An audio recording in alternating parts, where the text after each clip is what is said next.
Pero Jesús le dice, el primero y el postrero, el que estuvo muerto y vivió, dice todas estas cosas a ti. Yo conozco tu tribulación. La palabra tribulación, cuando Jesús dice yo conozco tu tribulación, esa palabra es la palabra aflixis, que quiere decir presión. Y esa presión se refiere a una roca más alta, como de 2 metros, como casi 1 metro de ancha, y es una roca que si te la ponen en el pecho, te empieza a presionar, hasta que te truena, te tritura, te mata. Esa es la presión que la iglesia estaba recibiendo. Es como cuando las uvas las pisan y las presionan y sacan el jugo de la uva, el vino. O cuando el aceite lo meten a un tornillo y lo empiezan a presionar, perdón, no el aceite, sino las olivas. Y empiezan a presionar aquellas olivas y las empiezan a presionar hasta que sale el aceitito de aceite de olivas. O el trigo cuando lo empiezan a moler y a moler y a moler hasta que sale harina. ¿Qué sale de los cristianos cuando reciben tremenda presión? ¿Qué sale? ¿Qué sale de un cristiano que sufre por Cristo? Sale. Honra a Dios. Honra a Dios. En el Salmo 116, versículo 15 dice, estimada es a los ojos de Jehová la muerte de sus santos. Repita conmigo y repítalo en voz alta, lo mismo. Salmo 116, verso 15 dice, estimada es a los ojos de Jehová la muerte de sus santos, aunque le dé miedo, pero esa es la verdad. La iglesia era demasiado pobre, dice Jesús, yo conozco tu pobreza. La iglesia era demasiado pobre por causa de Cristo. Aquí en Apocalipsis, cuando le dice Jesucristo, yo conozco tu pobreza. En el Nuevo Testamento solamente se usan 2 palabras para pobreza. Penía, de donde viene la palabra penny, que significa que apenas para comer.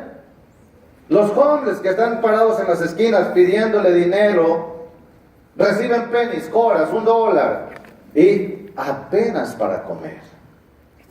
Y la otra palabra es la palabra toquía. Casi dice tonía, pero es toquía. Y esa palabra significa pobreza absoluta. No tienes para poner un plato de comida en la mesa. No tienes para comer. No tienes nada. Nada. Y esa es la palabra que Jesús le dice a la iglesia. Yo sé que tú no tienes nada. No tienes para comer. Esa era la iglesia. Y Jesús les estaba consolando. Las cargas espirituales y emocionales de esa iglesia son imposibles para ti y para mí, a menos que la gracia de Dios esté contigo. Solo la gracia de Dios, solo doblar tus rodillas te permite pasar por cosas así. Cuando una persona aceptaba a Cristo, ahora que fuimos con los jóvenes, llegamos a la casa de una familia. Esa familia ha sido buena al recibirnos. Hace que los costos que pagan otros por un viaje de 460 se vengan a muy abajo y podamos ir. Y yo venía pensando durante el camino, solamente los pobres podemos ir porque alguien nos recibe en su casa y no nos cobra la renta de su casa. Pero los que van de la escuela les cobran casi los $500.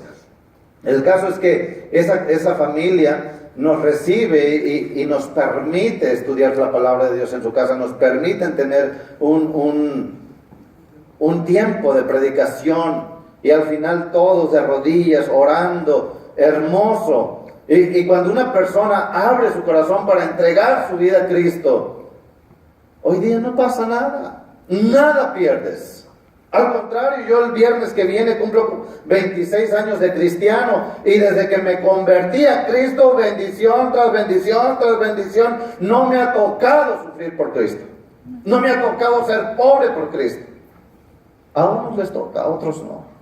Pero cuando llega, estás listo, estás preparado, estás dispuesto. La iglesia de Esmirna estaba bien dispuesta. Cuando una persona se convertía, perdía sus casas, le quitaban todo. Imagínate nada más, que ahorita tú te conviertes a Cristo y desaparece tu dinero de la bolsa. Sí, no tengas miedo, nomás esto es una ilustración. Pero imagínate que se desaparece tu dinero. Mira, ahí viene un sonidito, cuidado.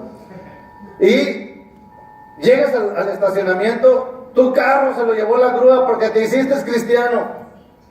Y tú dices, bueno, no tengo para comer, y piensas, allá en la alacena de mi casa tengo 1 kilo de harina, voy a hacer unas tortillitas de harina, y luego te das cuenta que te confiscan tu casa. No hay nada.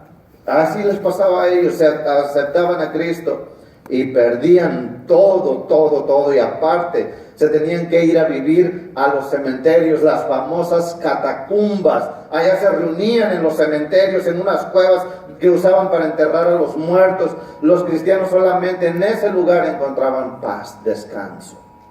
Y hoy día la iglesia todavía sigue siendo perseguida a muerte en esa misma ciudad que sigue siendo hoy día todavía una de las más bellas, ricas y hermosas ciudades de lo que es Asia Menor.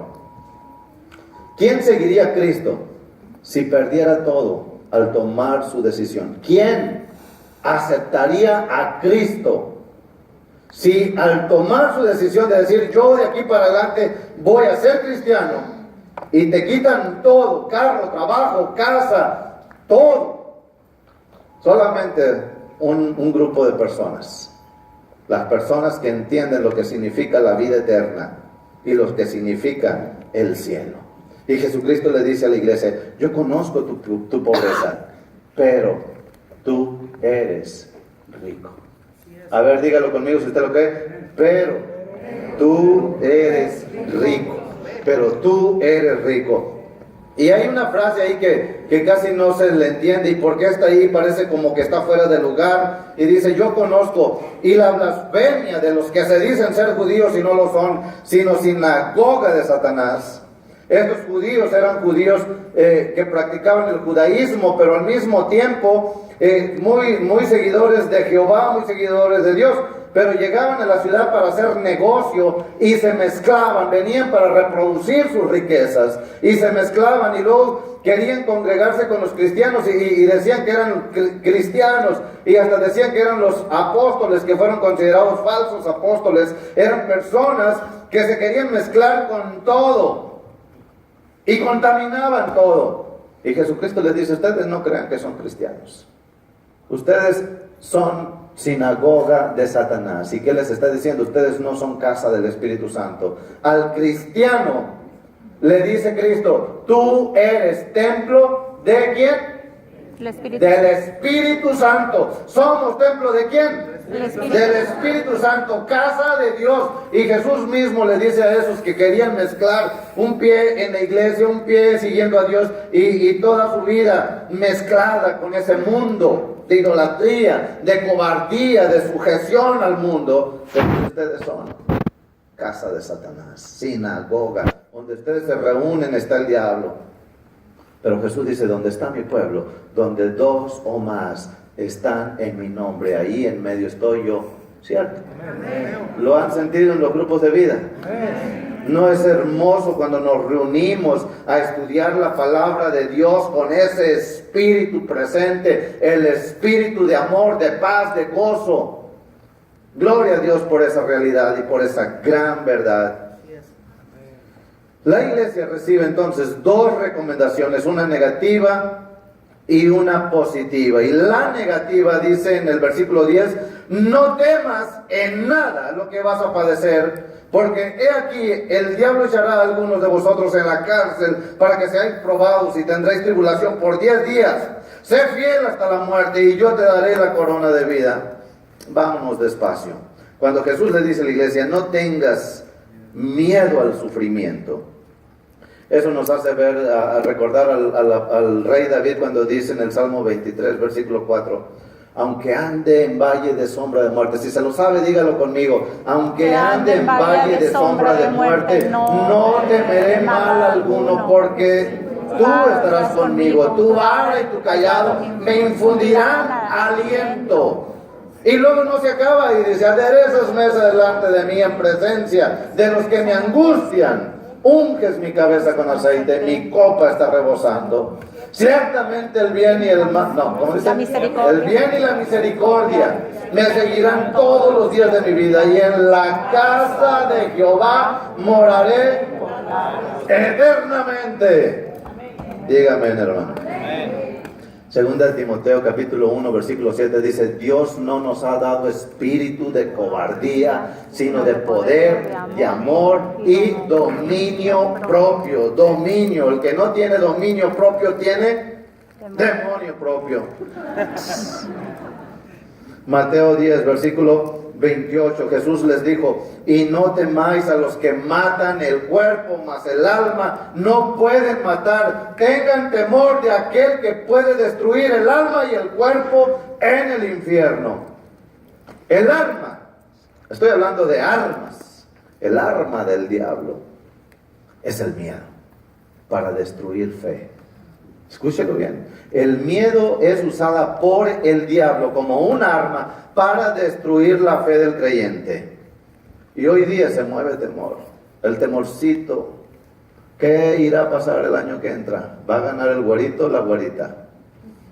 ¿Qué irá a pasar con nuestra vida financiera? Allá en California se mueve un miedito. Qué seco está aquí el zacate, cualquier cosita y se viene un incendio. Y luego tanta noticia y tanto comercial sobre el gran temblor. Ya se siente un espíritu de temor contra el gran terremoto que va a pulverizar la ciudad de Los Ángeles. En la Biblia hay 365 no tengas miedo. Uno para cada día del año. Encuéntralos, porque no te lo voy a traer así tan facilito. Pero no tengas miedo. Es fácil decirlo, ¿verdad? Lo cierto es que si no lo dices, si no te apropias de él, no te va a servir.